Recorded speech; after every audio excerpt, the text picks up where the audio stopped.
Hi అండి. నేను భాస్కర్‌ని. అందరూ బాగున్నారా? మీకు ఇప్పుడు నేను ఒక ముఖ్యమైన నిజంగా జరిగిన సంఘటన మీ ముందుకు తీసుకురావడానికి ప్రయత్నిస్తున్నానండి. ఈ వీడియో దయచేసి చివరి వరకు చూడటానికి ప్రయత్నించండి. ఎందుకంటే ఈ వీడియో ప్రతి ఒక్క తల్లిదండ్రులకు, ముఖ్యంగా ఆడపిల్లల్ని కన్న తల్లిదండ్రులకు చాలా అవసరం పడే వీడియో కాబట్టే ఈ వీడియో మీకు ముందుకు తీసుకురావడానికి ప్రయత్నిస్తున్నానండి. ఎందుకంటే ఇది ఈ మధ్య రియల్గా జరిగిన సంఘటన కాబట్టే ఇది చాలామంది ఆడపిల్లల తల్లిదండ్రులకు యూజ్ అయిద్దన్న ఉద్దేశంతో ఈ వీడియో మీ ముందుకు తీసుకురావడానికి ప్రయత్నిస్తున్నానండి. కాబట్టి ఈ వీడియో చివరి వరకు చూడటానికి ప్రయత్నించండి. అలాగే ఈ వీడియోకి ఒక లైక్ చేయండి. మీ అమూల్యమైన కామెంట్ను తెలపడానికి ప్రయత్నించండి. ఈ వీడియోని మీకు తెలిసిన వారికి కూడా షేర్ చేయండి. అయితే ఈ మధ్య చిత్తూరు జిల్లా పలమనేరు దగ్గర ఒక సంఘటన జరిగిందండి. హుటాహుటిన ఒక తల్లిదండ్రులు వాళ్ళ అమ్మాయిని తిరుపతి గవర్నమెంట్ హాస్పిటల్కి తీసుకొచ్చారు. హుటాహుటిన ఆ అమ్మాయిని హాస్పిటల్కి తీసుకొచ్చిన తర్వాత డాక్టర్ల దగ్గరికి వెళ్ళి ఆ తల్లిదండ్రులు వేడుకున్నారన్నమాట. ఏంటంటే ఈ హుటాహుటిన ఈ తల్లిదండ్రులు ఈ తిరుపతి గవర్నమెంట్ హాస్పిటల్కి తీసుకొచ్చిన తర్వాత ఆ అమ్మాయిని కాపాడమని డాక్టర్లని అక్కడ వేడుకున్నారండి. వేడుకున్న తర్వాత ఆ డాక్టర్లు చూసి ఆ అమ్మాయి చూస్తే చాలా చిన్నపిల్ల. అంటే ఆ అమ్మాయి 10వ తరగతి చదివే చాలా చిన్నపిల్ల అనమాట. అయితే ఇక్కడ ఈ డాక్టర్లు ఆశ్చర్యపోయారనమాట. ఏంటది? ఈ అమ్మాయి 10వ తరగతి చదివే చాలా చంటి పిల్ల. ఎప్పుడైతే తల్లిదండ్రులు ఈ అమ్మాయిని హాస్పిటల్కి తీసుకొచ్చిన తర్వాత ఆ అమ్మాయిని సేవ్ చేద్దామని చెప్పి డాక్టర్లు శతవిధాలుగా ప్రయత్నించారండి. అంటే ఈ అమ్మాయి చూస్తేనో చాలా చిన్నపిల్ల. మ్యాక్సిమం ఈ అమ్మాయికి 10వ తరగతి చదివే అమ్మాయి అంటే ఒక 16 నుంచి 17 సంవత్సరాల మధ్యలో ఉన్న వయసు అన్నమాట ఈ అమ్మాయిది. ఈ అమ్మాయికి నొప్పులు వస్తున్నాయి. తల్లిదండ్రులు డాక్టర్ల దగ్గర తీసుకొచ్చిన తర్వాత ఈ అమ్మాయిని సేవ్ చేద్దామని చెప్పి డాక్టర్లు శతవిధాలుగా ప్రయత్నిస్తున్నారు. ఈ లోపుగా అమ్మాయి మరో ఆడపిల్లకు జన్మనిచ్చిందండి. మరో ఆడపిల్లకు జన్మనిచ్చిన తర్వాత ఈ అమ్మాయి డాక్టర్లు ఎంత ప్రయత్నించినా కానీ ఈ అమ్మాయి బ్రతకలేదు, చనిపోయింది.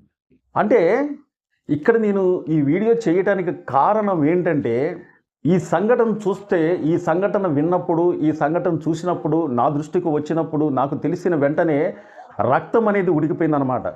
ఎందుకంటే ఈ అగత్యానికి, ఈ అమ్మాయి గర్భిణీ ఉండటానికి, ఈ అమ్మాయి ఈ విధంగా నిండు శూలాలుగా మారటానికి ఈ అమ్మాయి తప్పు చేసింది కాదండి. ఇక్కడ ఎవడో నీచుడు, ఎవడో దుర్మార్గుడు, ఎవడో నికృష్టుడు, ఎవడో కామాంధుడు ఈ అమ్మాయిని లొంగ తీసుకొని, చంటి పిల్ల కాబట్టి వాడు బెదిరించిండో లేకపోతే ఇంకొక రకంగా ఈ అమ్మాయిని ట్రాప్ చేసిండో కానీ ఈ అమ్మాయిని ఇబ్బంది చేసి 16 నుంచి 17 సంవత్సరాల మధ్యలో ఉన్న ఈ అమ్మాయిని గర్భిణీ చేసి ఆ అమ్మాయి వాడెవడో తప్పించుకోండు.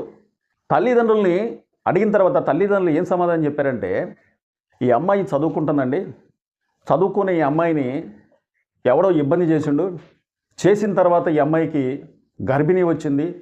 మాకు తెలిసిన తర్వాత ఈ అమ్మాయిని స్కూల్కో లేకపోతే హాస్టల్కో ఈ అమ్మాయిని పంపించకుండా బంద్ చేయించామండి. మేము కూడా ఎంతసేపు అడిగినా ఎవడమ్మా అని చెప్పి మేము ఎంత అడిగినా కానీ ఈ అమ్మాయి భయపడి వాడి పేరంటే చెప్పలేదు. ఇంతవరకు కూడా చెప్పకపోయేలాంటికి మేము ఒకటే అనుకున్నాం. ఎందుకంటే నిజం చెప్తే ఈ అమ్మాయిని ఏమైనా చేస్తానని చెప్పేసి ఏమైనా భయపెట్టిండేమో, లేకపోతే ఈ తల్లిదండ్రులు ఎప్పటికీ నిజం చెప్పినా కానీ, ఈ తల్లిదండ్రులు తెలిసినా కానీ ఈ తల్లిదండ్రులు ఏమైనా చేస్తారని చెప్పి ఈ తల్లిదండ్రులు ఏమో భయపడుతున్నారేమో. కానీ మాకు కూడా, మీ తల్లిదండ్రులు అయినా మాకు కూడా వాడెవడో మాకు ఆ పేరు చెప్పలేదండి అని చెప్పి ఈ తల్లిదండ్రులు చెప్పారు. అంటే ఎంత అమాయకత్వం అంటే నాకు తెలియకడుగుతున్నా. ఒక ఆడపిల్లంటే అంత అలుసా?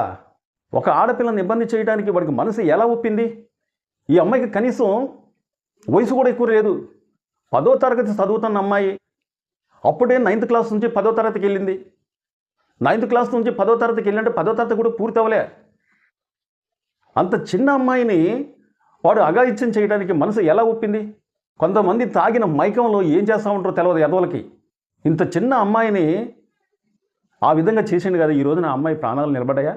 మళ్ళీ పైగా ఆ అమ్మాయి ఇంకొక ఆడపిల్లకి జన్మనిచ్చింది. ఈ పాపం ఎవరికి? ఒక అమ్మాయి ప్రాణాలు పోయినాయి కదా, ఒక ఆడమనిషి ప్రాణాలు పోయినాయి. ఆ అమ్మాయికి ఎన్నో ఆశలు ఉంటాయి, ఎన్నో కోరికలు ఉంటాయి, ఎంతో చదవాలని చెప్పి ఎంతో ఆశ ఉంటుంది. ఈ రోజున వాడు చేసిన పనికి ఒక నిండు ప్రాణాలు గాల్లో గెలిచిపోయినాయి కదా. సరే, దీని మీద కేసు అయింది, పోక్సో చట్టం కింద పోలీసు వారు కేసు పెట్టారు.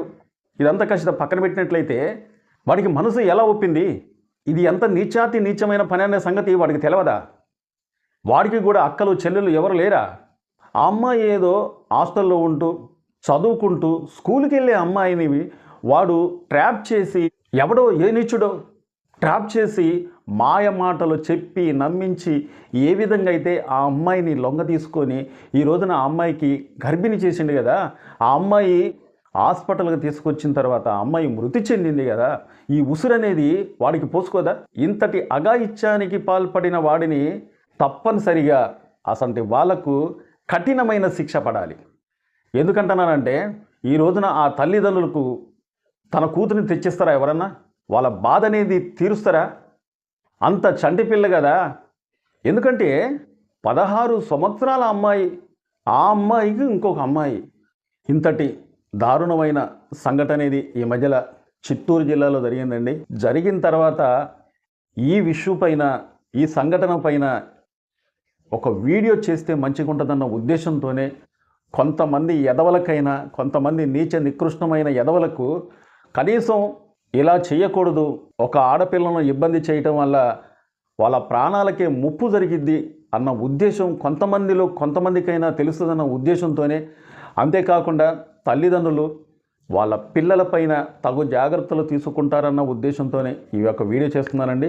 చాలామందికి ఈ యొక్క వీడియో కనువిప్పు కావాలన్న ఉద్దేశమే. ప్రతి ఒక్కరికి కూడా, మీకు తెలిసిన వారికి కూడా ఈ వీడియోని షేర్ చేయండి. అలాగే ఈ వీడియోపై మీ అమూల్యమైన కామెంట్ తెలపండి. మా వీడియో నచ్చితే సబ్స్క్రైబ్ చేసుకోండి. ఇలాంటి సంఘటనలు ఎక్కడ జరగకూడదనే మనస్ఫూర్తిగా కోరుకుందాం.